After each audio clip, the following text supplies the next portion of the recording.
Hello, my name is Voya and welcome to my deep guide. Welcome to the part 1 video of the in-depth review and guide for the Remarkable 2 paper tablet.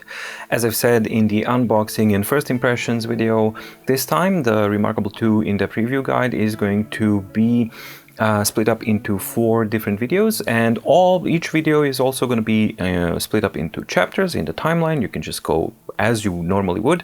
This is just made so that it is a little bit easier to navigate, and it also makes my job a little bit easier because of the sheer upload size, time, rendering, and all that kind of stuff. So it kind of makes my job a tiny little bit easier, but I also wanted to make sure that for all of you guys who actually enjoy my super long content, you have the playlist made down there, and I've done everything that I possibly can that once you actually hit play on this first video that you're starting to watch now, that YouTube will simply consecutively play all the parts as if you were watching one long video to begin with. So it should be a win-win. So hopefully that works, and I hope that you guys understand. Now, without any further ado, I don't know if you guys are ready, but it's here. So let's start with the Remarkable 2 in-depth review and guide. And here we are, finally. You made it, guys. The wait was really long, but I hope that I'm gonna be able to deliver a good review for you guys, so that you can actually see what the device is about, what it's like, and all of these things. I will assume that everybody here has already watched the unbox video. If you haven't and you are joining us from the far future, then I would definitely recommend that you first go and watch the unboxing video and then come back and continue from here, because you will have a much more complete experience. Plus, you will notice that I'm not using a folio here, simply because we're focusing on the device and the overall user experience. And as far as the folio goes, I will mention it later on, but the main thing is focus on the device itself. Let's start from scratch. Some of the things I've already mentioned in the unboxing video, but now we're gonna get into details. So what is Remarkable 2? Well, Remarkable 2 is a paper tablet. What's a paper tablet?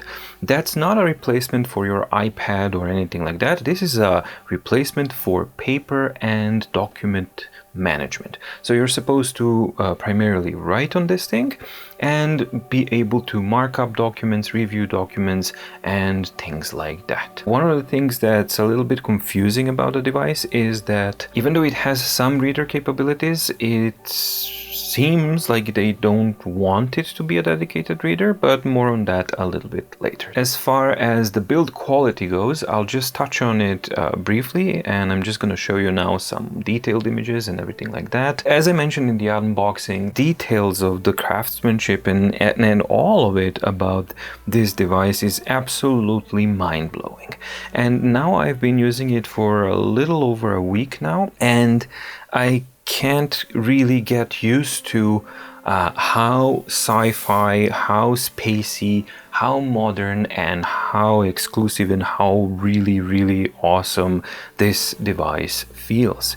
It's absolutely incredible. They have managed to accomplish something truly spectacular here. This is the world's thinnest tablet at the moment, August 2020, at 4.7 millimeters. And we'll touch upon that a little bit later on as well, because it's not just a sales pitch. I think, at least, that's the impression that I've got when I started using it. There is a reason behind why they were pushing it so much, but it didn't really translate through the marketing material that they had in the PR, and I think they could have done a little bit of a better job, because it kind of finally made sense when I started using this why they droned on so much about it being thin. On the top we have the power button, on the bottom we have a USB-C, on the side is not a FlipBook connector or anything like that. I think that this is connections for future and upcoming extensions and things that they've said that are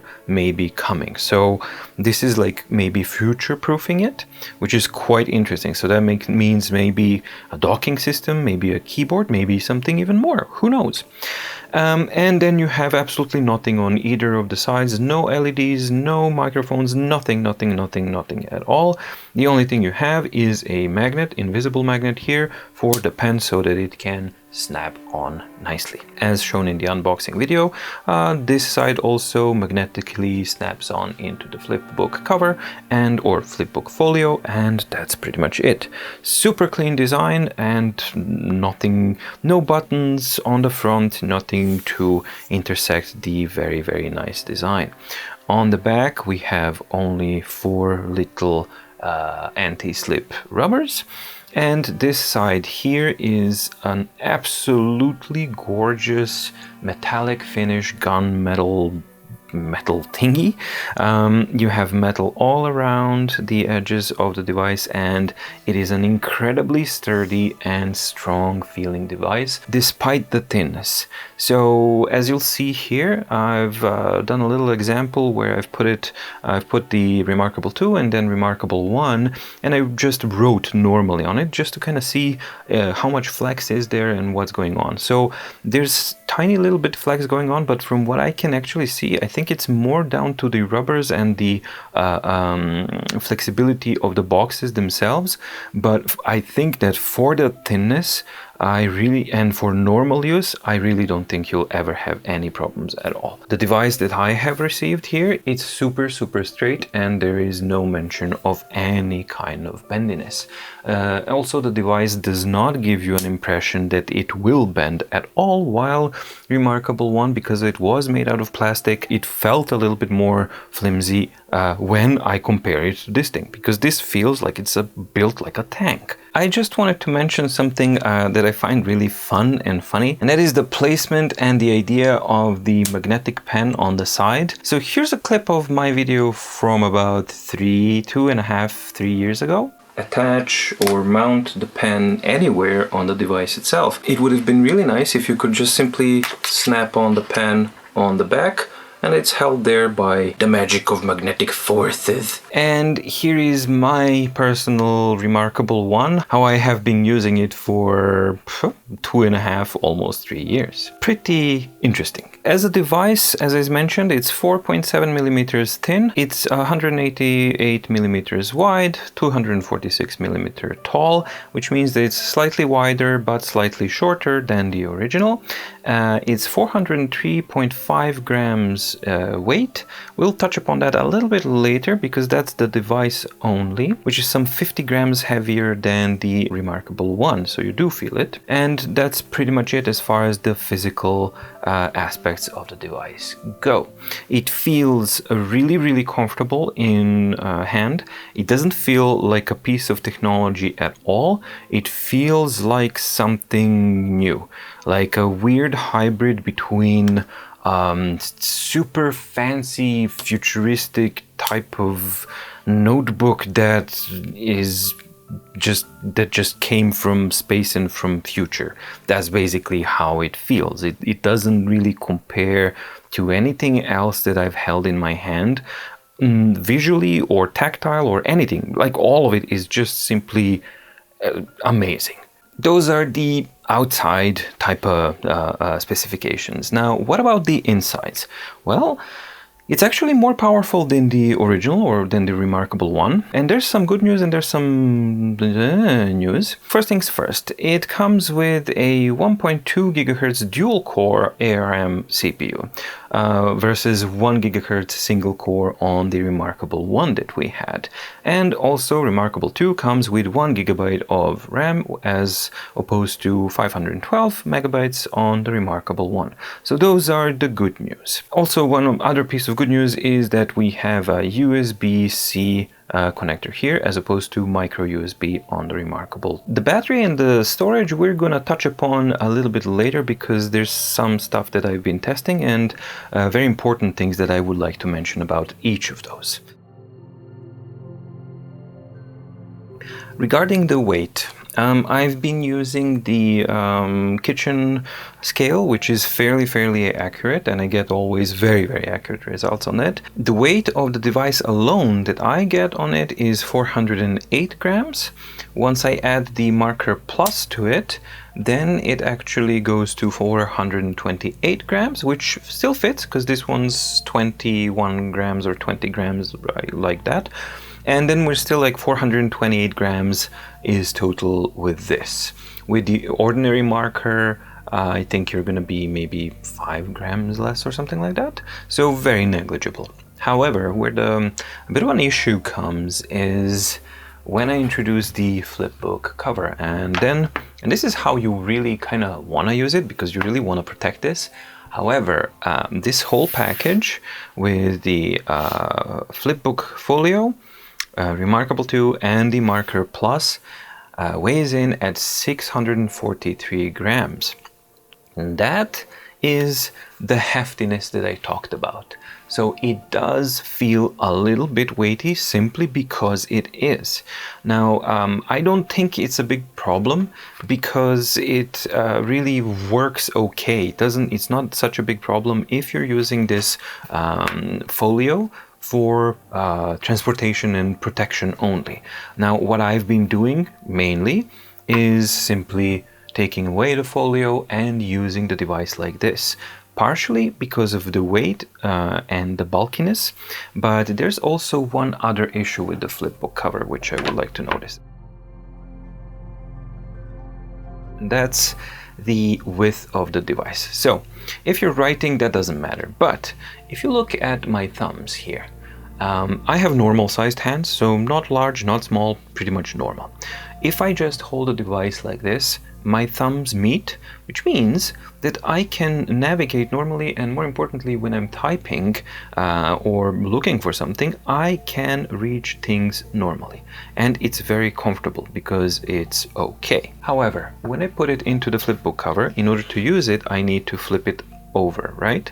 So now I have an additional extra width on this side, and now my thumbs no longer can comfortably meet. I have to overstretch to meet them, but around here they can't meet, which means that you need to kind of reach out when typing and doing things when using the flipbook folio.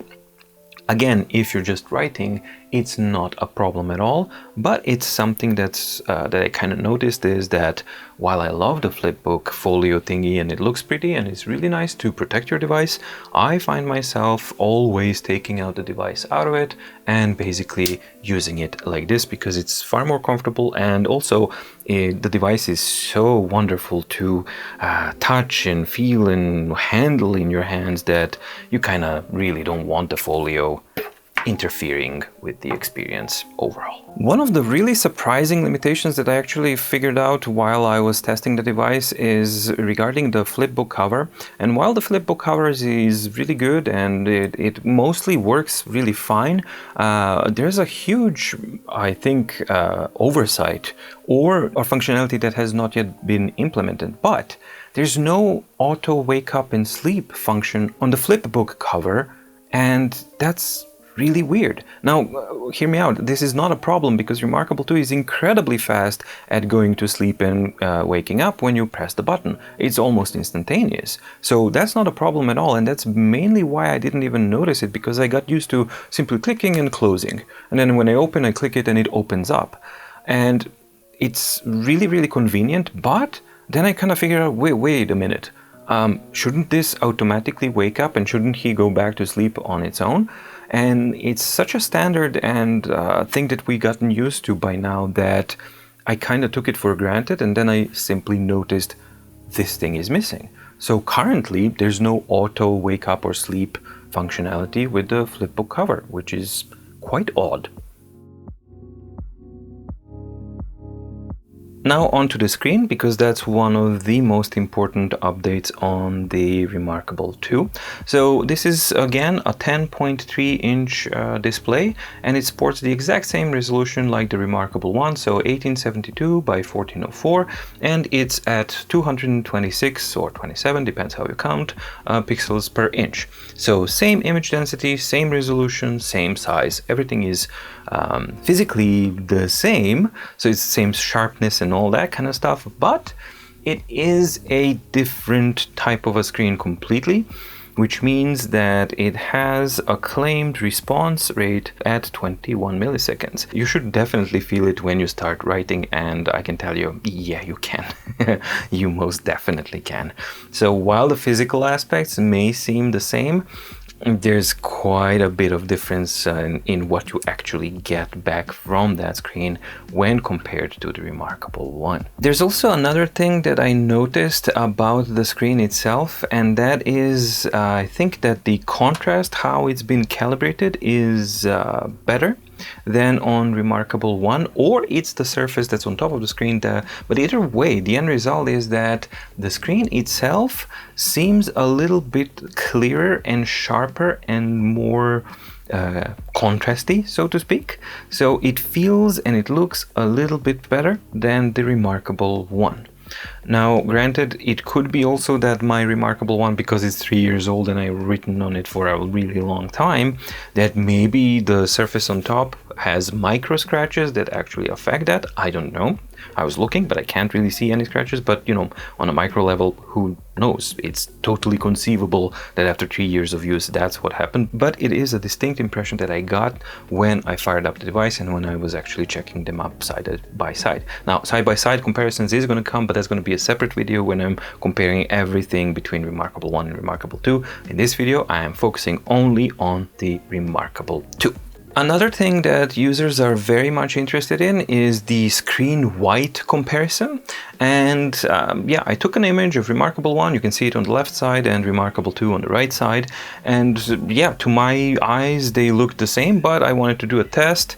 So I actually desaturated the image, and then I measured out the average brightness value of an area for the screen of each of them. And actually, they got the same number, which was 64 in Photoshop, but the number doesn't matter because it's the exact same number. So yeah, it looks like that the screen whiteness is exactly the same.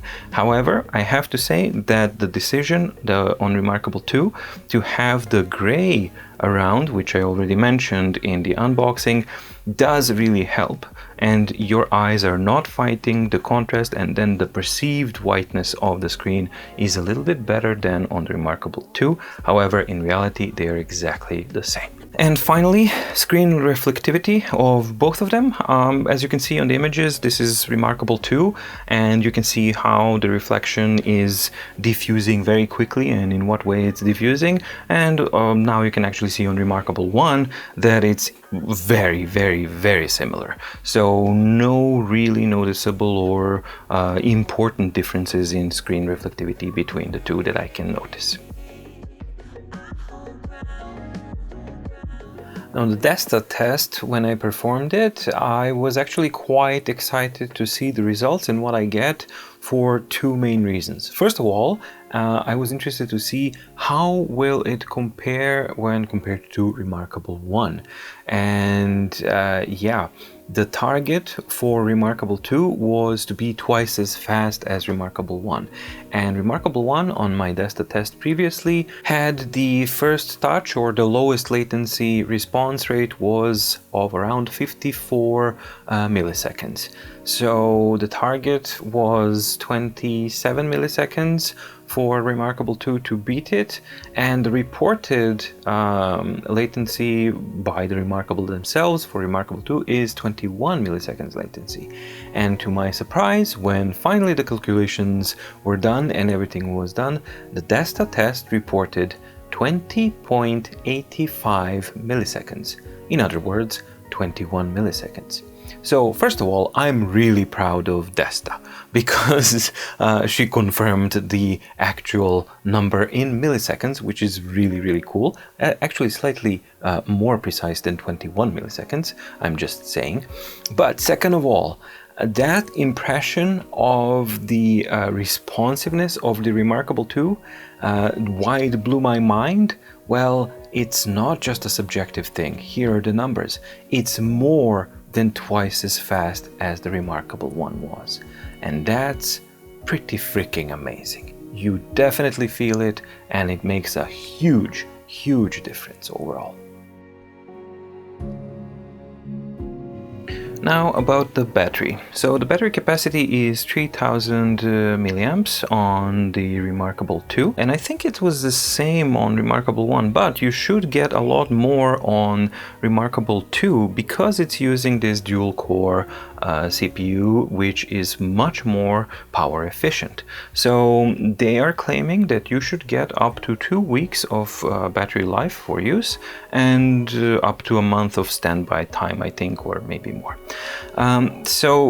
First things first, the initial charge when I got the device, I think it was around 28 or 30% charged, and when I put it to the charge for the first time, it took about 4 or 5 hours until it charged up all the way to 100%, and yes, it did show 100%. So far I only charged it up once because, as I said, I've been using it a week, and yeah, I haven't ran out yet. That's that side of things. However, I really wanted to create a test of some sort for the Remarkable 2 and to test out the battery claim. And basically what I did is a twofold test. I wanted to test out the battery consumption when you're using it, and since this is a device that's meant to be used to write on it mostly, what I decided to do was to start the timer and write on the device for 1 hour continuously, and then see by how much did the percentage of the battery drop off during that 1 hour of continuous use while connected to the Wi-Fi and not downloading or anything like that, but just connected on the Wi-Fi and writing for 1 hour continuously. And the result was that I started at 73% and I ended up at 66% of battery life. So roughly around 7% of battery life was spent in 1 hour of active writing. So how does that translate into realities? Basically, that means that you can get theoretically 14 hours of writing time on a single charge. So if we are to actually reach that 2-week claim, that means that you should write on average about 2 hours per day. So if you are writing on average 2 hours per day, you should be able to get 2 weeks of that type of use out of the device. The initial test that I ran actually shows those figures, and that's what you possibly should be able to expect from the device. For a dedicated writing device and to boast that 2-week claim, taking into consideration that it's going to be used by students and professionals and all that kind of stuff, really depends, but it's kind of tight. I would have felt better if that the performance was actually more around 20 hours that you can get of 20 hours of writing time on a single charge. I think that would have been a bit better number. So not great. Now the test 2 was the standby time, and yeah, I turned off the device, I left it for 24 hours, and when I turned it on, yeah, it was just the same. And I did not turn it off, actually, I just put it to sleep, and I woke it up 24 hours later, and the battery indicator did not drop off at all. So it seems like it didn't spend any battery during 24 hours of standby time, and yeah, the battery life for writing, I just told the figures there. So that's basically the battery life testing and what you can expect from Remarkable 2. Now, I would like to talk a little bit about the storage space on the Remarkable 2 and the storage situation. And it's not as simple as just saying Remarkable 2 has 8 gigabytes of storage space and then moving on. No, it's a little bit more of a problem here, because there's one thing that I really wanted to kind of focus on. And once I did, then I started unraveling something that I wasn't aware of, and I needed to follow it through through till the end. So stick with me.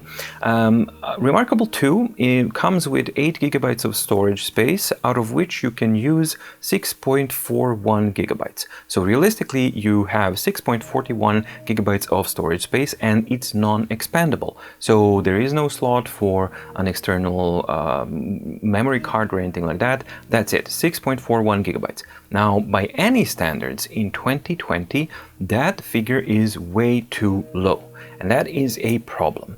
However, I wanted to see like what was their thinking, what there has to be some logic behind all this.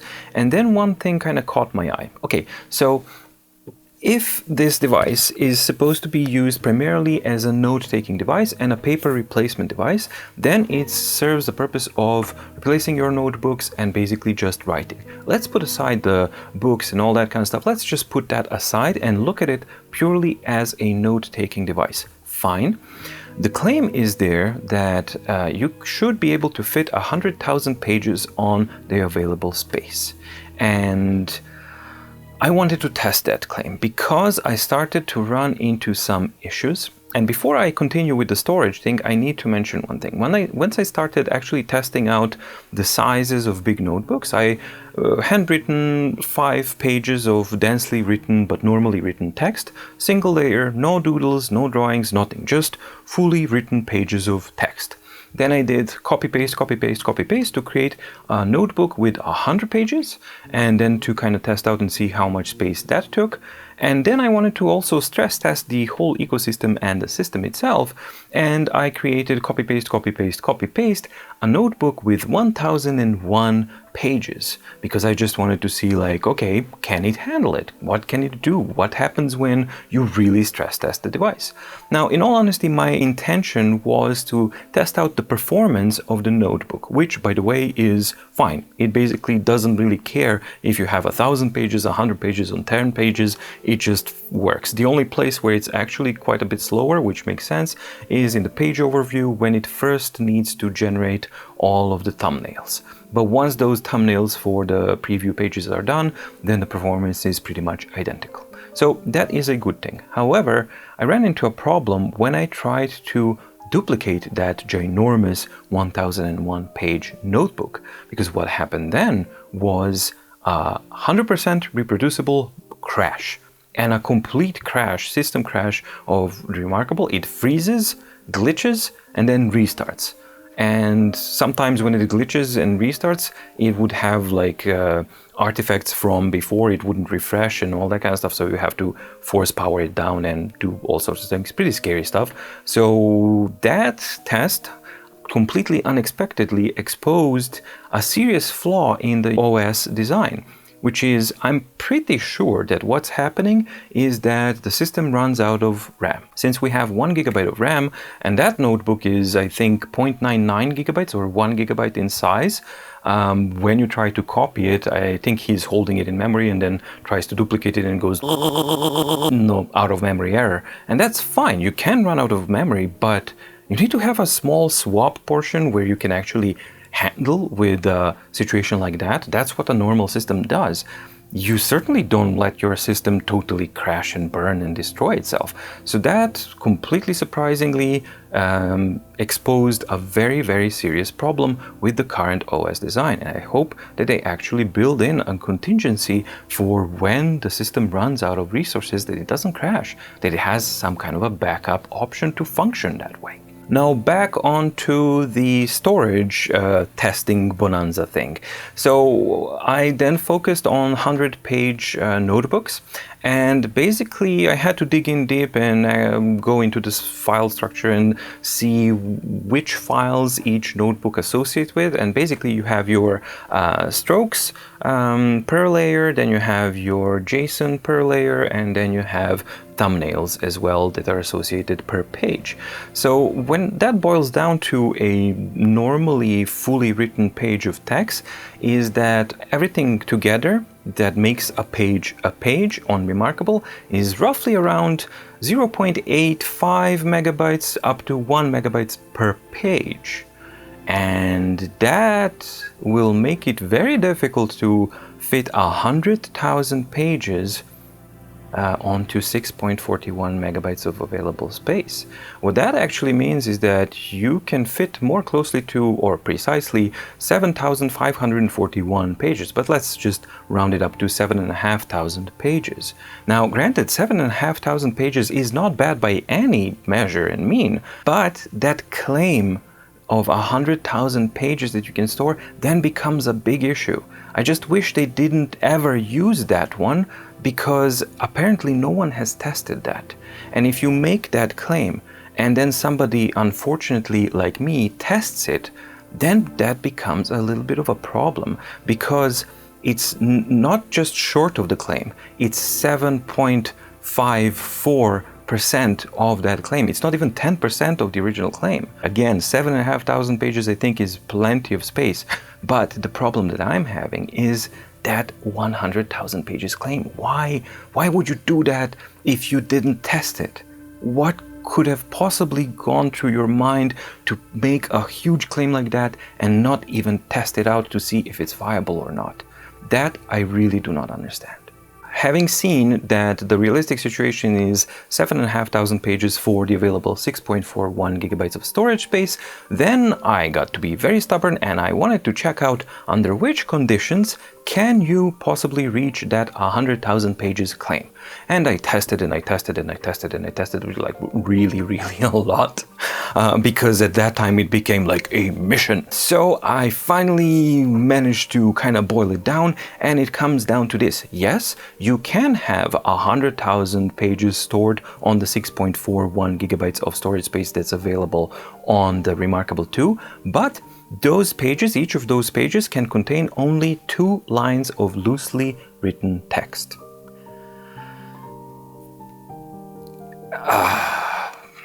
No comment. No expansion card. What you have is what you get. That's those 6.41 gigabytes of space is what you get.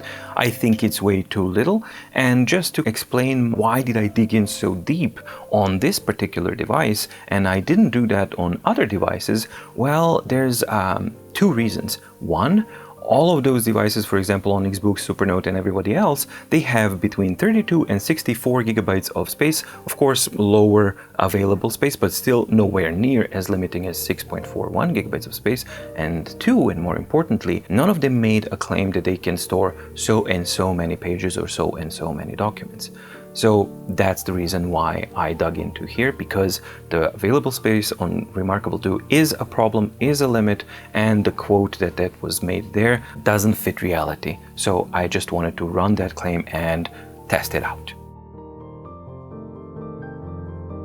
Other limitations and other things that it does not have is that there's no Bluetooth capability in the device, and I think that's a bit of a problem. I don't care about sound and stuff, but yeah, it doesn't have microphone, it doesn't have speakers, of course not, and I don't want it to have any of those things. But I think Bluetooth would have been a good thing, because you could have hooked up a wireless Bluetooth keyboard, and then you could actually use it as a text editor, and that would have been such a smart thing to do.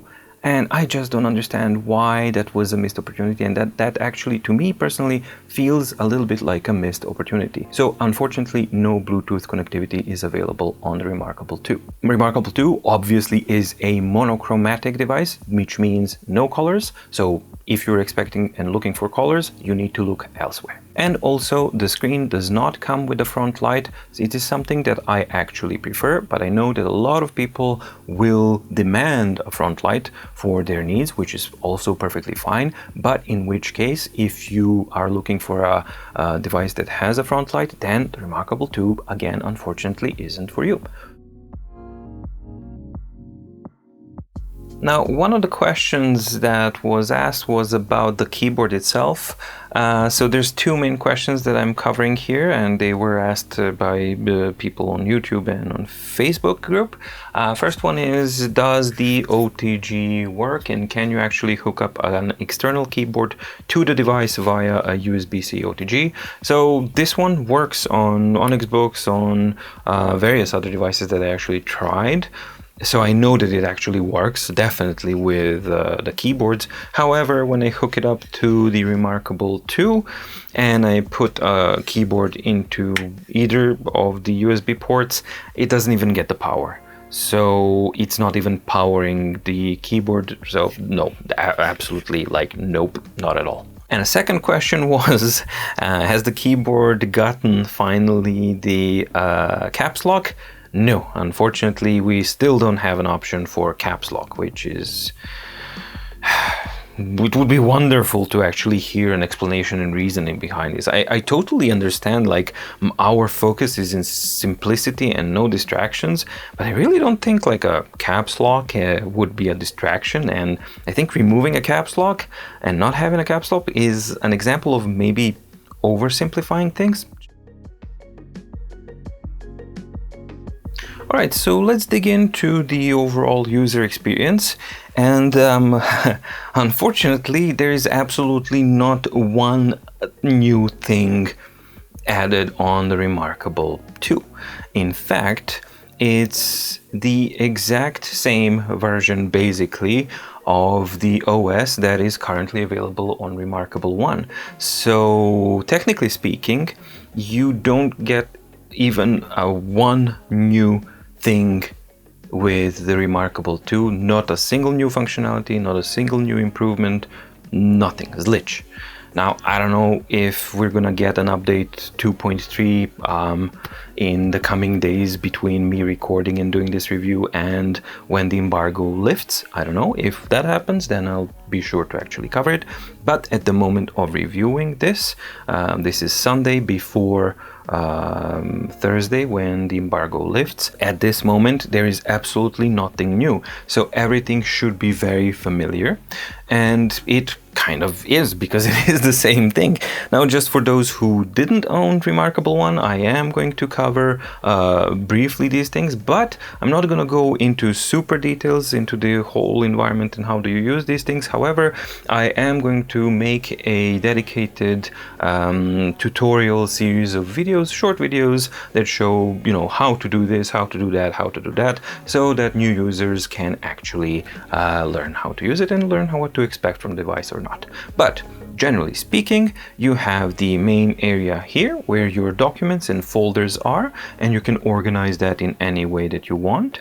Then on the top, you have the options of adding new folders for organizing your files and folders, notebooks, quick sheets, and search function.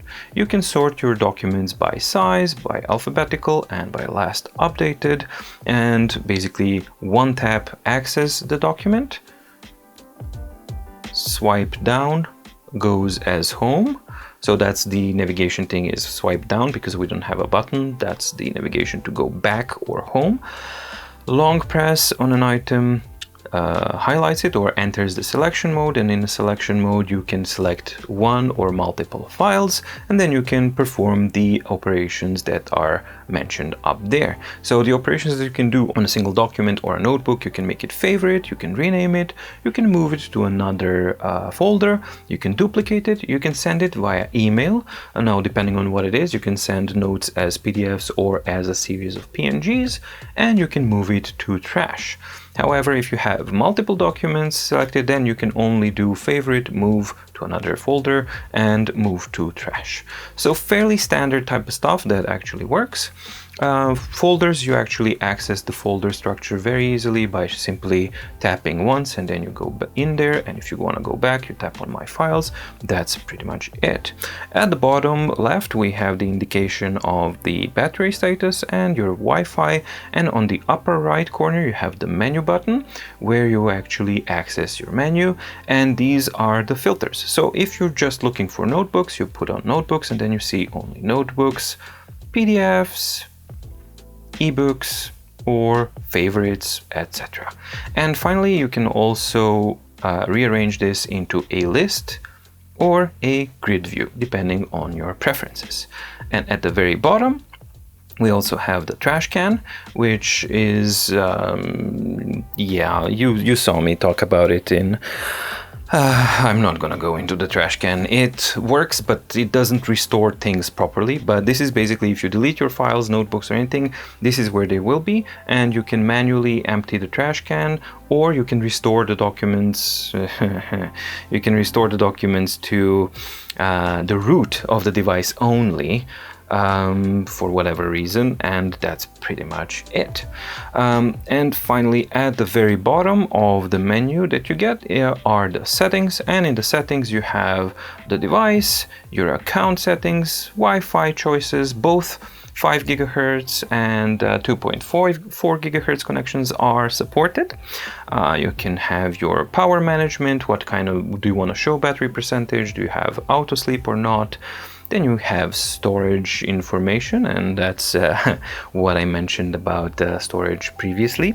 And incidentally, this is where you enable USB web interface. I'm gonna touch upon that later, but this is basically where you turn this thing on or off, and you can check sync if the syncing with the Remarkable Cloud is failing or something. This one can be used to kind of remedy any problems that are there.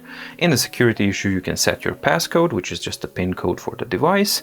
In the handwriting conversions, you can set which language do you want to choose for language recognition, and these are the languages that you can choose from currently. And to use handwriting conversion, then you can add some settings to your keyboards. Then we have accessibility, where you can choose the right-handed mode and left-handed mode, and no, unfortunately the left-handed mode does not do a 180-degree flip. It doesn't do anything. I think it just does palm rejection stuff, if I understood things correctly, but it doesn't change anything as far as the overall user interface goes. Now, I would like to mention one thing. I think this is a bit of a missed opportunity because this is not a symmetrical device. So I'm just going to go back to a menu.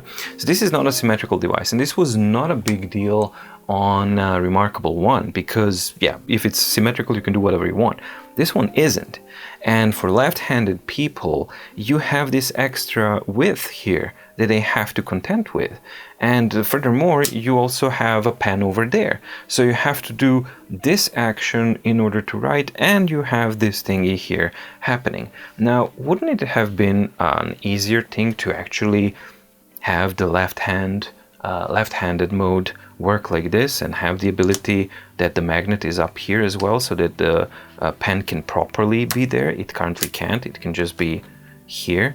Now, granted, okay, the pen can technically be here, so you can take it, but it's not designed with left-handed people in mind. It's an afterthought. So I think that the UI should rotate by 180 degrees for a left-handed option, and the magnet is a missed opportunity because it would have been nice that the pen could also be here and here, depending on your preference. Then you also have the ability to change the font size of the entire system, so you can have larger fonts if that's what you're looking for.